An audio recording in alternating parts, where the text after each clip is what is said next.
Hello everyone. So guys, SSC JE 2023 के examination और Bihar JEE के एग्जामिनेशन, इनफैक्ट उत्तराखंड एई के एग्जामिनेशन और इस तरीके के बार के एग्जामिनेशन, बहुत सारे एग्जामिनेशन अभी आपको लग रहे होंगे कि इस साल में अभी होने वाले हैं रिसेंट कुछ मंथ्स के अंदर। जैसे 3 से 4 महीने का टाइम आपके पास प्रॉपर हर एग्जामिनेशन के लिए देखा जाए तो है।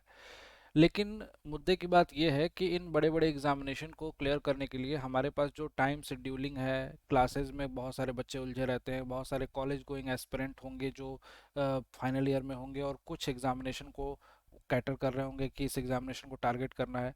सबके साथ एक कॉमन प्रॉब्लम आती है कि शेड्यूलिंग क्या रखें अपने स्टडी का शेड्यूल क्या प्रॉपर होना चाहिए, जिससे कि हम इन एग्जामिनेशन को टारगेट भी कर सके और स्ट्रेस फ्री होके इन एग्जामिनेशन की प्रिपरेशन कर सके, जिसमें जो जो इसेंशियल चीज़ें होती हैं प्रिपरेशन के लिए ज़रूरी होती हैं चीज़ें, उन सभी चीज़ों को पढ़ सके।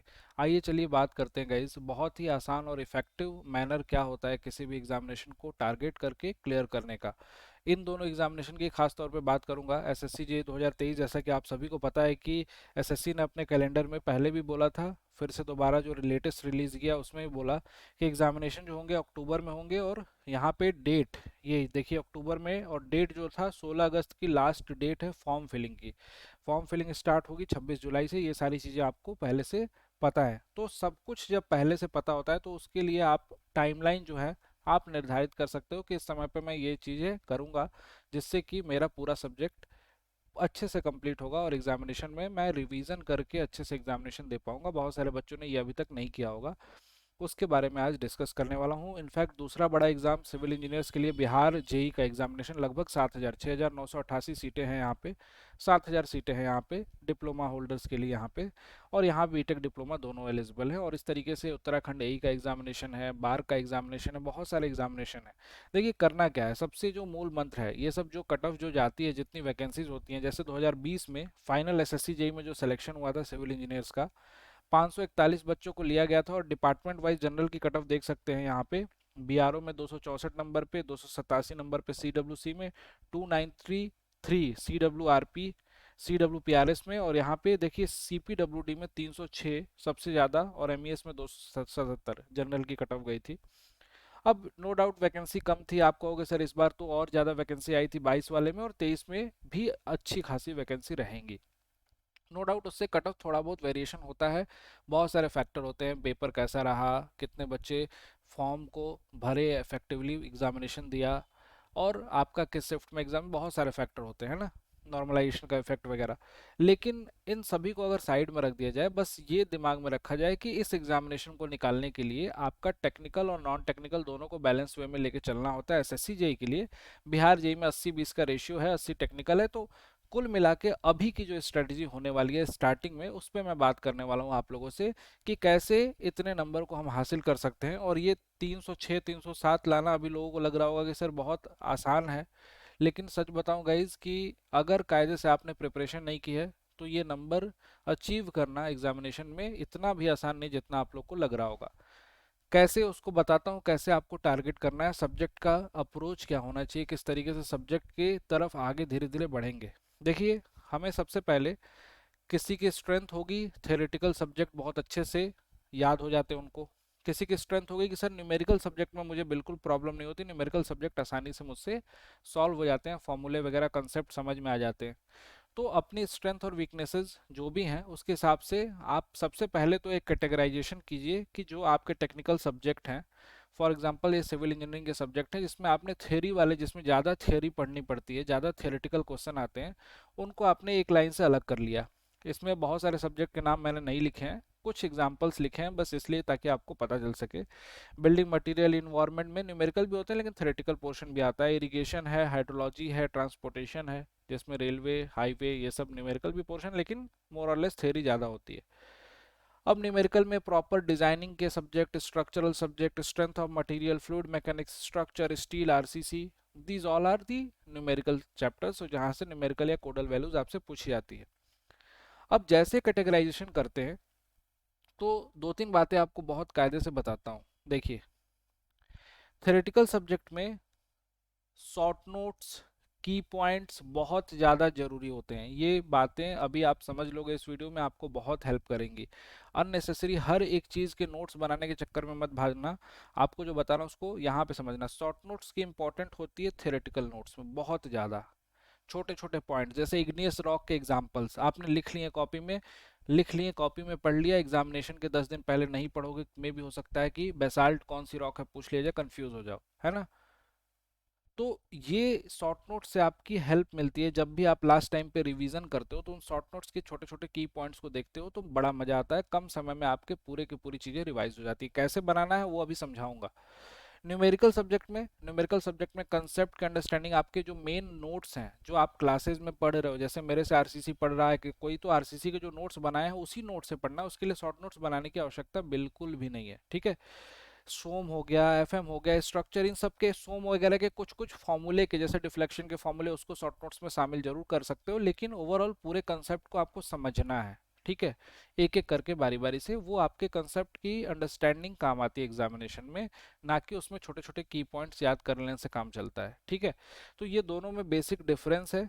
दोनों ही स्कोरिंग होते हैं। इनफैक्ट यहाँ भी कुछ सब्जेक्ट ऐसे हैं जो बहुत ज़्यादा स्कोरिंग है, यहाँ भी कुछ सब्जेक्ट ऐसे हैं जो अच्छे खासे स्कोरिंग है ना।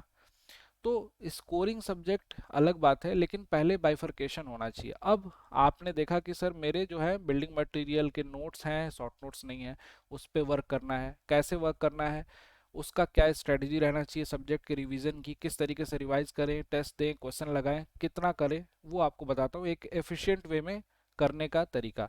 अब 7-7 दिन की केवल स्ट्रेटजी आप बनाइए, बस 7 डेज की। अगला हफ्ता आपको दिखाई दे रहा है, उस 7 दिन की स्ट्रेटजी संडे के दिन बैठ के बना लो, कि संडे के दिन स्ट्रेटजी बना लिया और बाकी पढ़ाई कर लिया, रिवीजन कर लिया, जो भी पहले की पढ़ाई कर रहे थे, उस संडे के दिन स्ट्रेटजी मंडे से फॉलो करना है। क्या करना है, किसी एक सब्जेक्ट को आपको रिवीजन के लिए चूज करना है। जो पढ़ रहे हो एज इट इज पढ़ते रहो। एक सब्जेक्ट को रिवीजन के लिए चूज कर लिया, उसके लिए आपने क्या किया, डेली एटलीस्ट कम से कम 2 घंटे का समय एक्स्ट्रा, बोल रहा हूँ, जो आपकी रेगुलर स्टडी चल रही है उसको थोड़ा सा कॉम्प्रोमाइज करके 2 आवर का रिवीजन के लिए इसका मिनिमम समय आपको निकालना पड़ेगा। 2 घंटे में से आपको क्या करना है, 2 घंटे में रिवीजन कैसे करना है, रिवीजन क्वेश्चन की प्रैक्टिस करके करना है, ना कि बहुत ज़्यादा थियोरी पढ़नी है। क्वेश्चन की प्रैक्टिस कितनी करनी है, डेली 100 क्वेश्चन। 100 क्वेश्चन तो मान सकते हो ना कि 2 घंटे में तो कर लोगे, 1 घंटे में 50-50 रिवीजन कर लिया, उसका एनालिसिस भी कर लिया, क्योंकि एग्जामिनेशन में 1 घंटे में आपको 100 करने पड़ेंगे क्वेश्चन। तो यहाँ पे मैं 2 घंटा लेके चल रहा हूँ ताकि एनालाइज भी कर सको, जो नहीं आ रहा है उसको देख सको, पढ़ सको, रिवाइज कर सको। तो इसके लिए आपको सफिशियंट है 2 आवर्स का टाइम। क्वेश्चन के थ्रू ही रिवीजन करना है इन जेई लेवल के एग्जामिनेशन के लिए। ये बात बहुत अच्छे से समझ लेना, बहुत ही इफेक्टिव वे होता है ये, मोस्ट इफेक्टिव वे होता है रिवीजन करने का, क्वेश्चन के थ्रू रिवीजन करना जेई एग्जामिनेशन के लिए, क्योंकि कंसेप्ट आपने पढ़ा है तभी रिवीजन कर रहे हो। एक सब्जेक्ट टेस्ट देना है, ये आपको कब देना है, सब्जेक्ट टेस्ट फुल लेंथ ही होगा, मतलब ऑलमोस्ट 100 क्वेश्चन का टेस्ट एक देना है आपको, या 50 क्वेश्चन का, कम से कम 50 क्वेश्चन का, ठीक, 50 क्वेश्चन या फिर 100 क्वेश्चन का, ठीक। ये आपको कब देना है, सैटरडे को। संडे को फिर से उस पूरे हफ्ते को एनालाइज कर लो, सर्वेइंग में क्या आउटपुट मिला, कौन सा पोर्शन वीक है उसको नोट करो, और संडे के दिन ही अगले वीक की स्ट्रेटजी प्लान करो, और उसी दिन शॉर्ट नोट्स बनाना है आपको। उसी दिन उस सब्जेक्ट का शॉर्ट नोट्स, अभी तो जैसे सर्विंग का एग्जांपल दिया, कोई भी बिल्डिंग मटेरियल जैसे पढ़ रहे हो, थ्योरेटिकल सब्जेक्ट है, उसका शॉर्ट नोट्स पूरा दिन लग जाएगा। गाइज देखो बता रहा हूँ कि शॉर्ट नोट्स बनाने के में आपका लगभग लगभग 6 से 7 घंटा लगेगा, लेकिन ये 6 से 7 घंटा जो लगेगा ना, ये आपका कम से कम बता रहा हूँ एग्जाम टाइम पे कम से कम आपके पूरे साल की मेहनत को बचाएगा। आप उस दिन बस केवल एक दिन पहले जल्दी जल्दी शॉर्ट नोट्स को पलट के देख लोगे, वो एग्जामिनेशन में क्वेश्चंस पूछे जाएंगे, गलत नहीं करोगे दोस्त। तो ये बहुत इंपॉर्टेंट है, जो बच्चे इसको इग्नोर करते हैं। तो ये प्रॉपर स्ट्रेटजी सभी सब्जेक्ट के लिए वीकली रखना है, एक एक हफ्ते की स्ट्रेटजी रखो। 5 से 6 हफ्ते बाद आपको इतना कॉन्फिडेंस आ जाएगा, आपको लगेगा कि ये सारे सब्जेक्ट मेरे मुट्ठी में हो गए, अच्छे से रिवाइज कर लिया मैंने, अब कोई दिक्कत नहीं है। अब धड़ल्ले से उसके बाद टेस्ट दो, जो वीक पोर्शन है उसको पढ़ो। कभी लग रहा है कि किसी रेफरेंस बुक को पढ़ लेना चाहिए, तो उस बुक से कुछ इंपॉर्टेंट चीज़ें पढ़ लिया बिल्डिंग मटेरियल जैसे सब्जेक्ट में। तो ये सारी चीज़ें आपके हेल्प करेंगी एग्जामिनेशन में सिलेक्शन के लिए। और बहुत टफ नहीं बताया, बहुत आसान है, हर एक स्टूडेंट जो देख रहा है वो इसको फॉलो कर सकता है बहुत आसानी से। बस थोड़ा सा अपने अंदर डिटर्मिनेशन लाइए। ये समझ लो कि गाइज अब सिलेक्शन की बारी है। और कंसेप्ट जिसको लग रहा हो कि सर कंसेप्ट में वीक है, मेरा कंसेप्ट अंडरस्टैंडिंग में प्रॉब्लम है, मैं सभी बच्चों को बोलता हूँ गाइज कि पेड क्लासेस में मैं बहुत इफेक्टिव वे में आपको पढ़ा रहा हूँ। फाउंडेशन बैचेस में बहुत कायदे से सिस्टमेटिक वे में वन बाय वन एक एक चीज़ें करा रहा हूँ। और चाहे बिहार जेई हो, चाहे एसएससी जेई हो, उत्तराखंड का एग्जामिनेशन, किसी भी एग्जामिनेशन के लिए आपको पढ़ना है ना, सारी क्लासेस की सारी वीडियोस आपको मिल जाती हैं इस पर्टिकुलर बैच में, सिविल इंजीनियरिंग महापैक में, सिविल वालों के लिए। इसी तरीके से मैकेनिकल इलेक्ट्रिकल के लिए भी अवेलेबल है। कोई भी स्टूडेंट जो नया स्टूडेंट है, जो आज से शुरू करना चाहता है, मैं कहता हूँ कि उसको बस केवल लेक्चर्स देखने हैं। सारे रिकॉर्डिंग्स आपको मिल जाएंगी इसमें, ए टू जेड हर सब्जेक्ट की रिकॉर्डिंग मिल जाएंगी। इनफैक्ट सारी लाइव क्लासेस जो एक्स्ट्रा चल रही हैं अभी इस समय, वो सारी लाइव क्लासेस मिलेंगी। जो पहले सारे सब्जेक्ट हो चुके हैं उनकी पहले से ही रिकॉर्डेड मिलेंगी। जिसको जल्दी कंप्लीट करना है, रिकॉर्डेड देख के कंप्लीट कर ले। और बहुत ही कम प्राइस में। इनफैक्ट ये जो कूपन कोड आपको दिखाई दे रहा है स्क्रीन पे, इसको यूज़ करके आप लोवेस्ट प्राइस में, बहुत सारे बच्चे जुड़े हुए हैं, इसको जैसे ही यूज़ करोगे परचेजिंग के टाइम पे, अड्डा 24/7 के एप्लीकेशन को डाउनलोड करने के बाद आप कूपन कोड जैसे अप्लाई करते हो, आपको लोएस्ट प्राइस में ये 3,000 के आसपास का मिलता है। इसमें आपका सारा सॉल्यूशन हो जाता है। इसमें टेस्ट भी मिल जाते हैं, लाइव क्लासेस मिल जाती हैं आपकी, रिकॉर्डेड वीडियोस मिल जाते हैं। तो ये सब कुछ आपको एक ही पैकेज में मिल जाता है। ई बुक्स भी मिल जाती हैं इनफैक्ट, जो बच्चों के लिए बहुत ज़रूरी होती हैं। कभी कभी थ्योरी पोर्शन में कुछ नई चीज़ें देखनी होती है तो ये सब कुछ आपको मिल जाएगा। जिनके पास ना हो, ऐप डाउनलोड करो अड्डा 24/7, सिविल इंजीनियरिंग सेक्शन में जाना, उसमें आपको ये महापैक दिखाई देगा। 6 मंथ और 12 मंथ की वैलिडिटी में अवेलेबल होगा। अभी डबल वैलिडिटी भी चल रही है, तो 6 महीने के साथ 6 महीने की एक्स्ट्रा मिल रही है, 12 महीने के साथ 12 महीने की एक्स्ट्रा वैलिडिटी मिल रही है, सेम प्राइस में, है ना। तो 3100-3200 रुपये में, 3,000 रुपये में आपको ये दिया जा रहा है, जिसमें आपको इतनी सारी चीज़ें मिल रही हैं। हर एग्जामिनेशन की क्लासेस कैटर हो जाती हैं, उसमें आपको टारगेट करना आसान हो जाएगा। बस आपको जो वीकनेस है उस वीकनेस को दूर करना है ना। वो पता करिए, जो स्ट्रेटजी बताया उसको फॉलो करो। खुद से कर सकते हो गाइज, खुद से करो, बेस्ट है।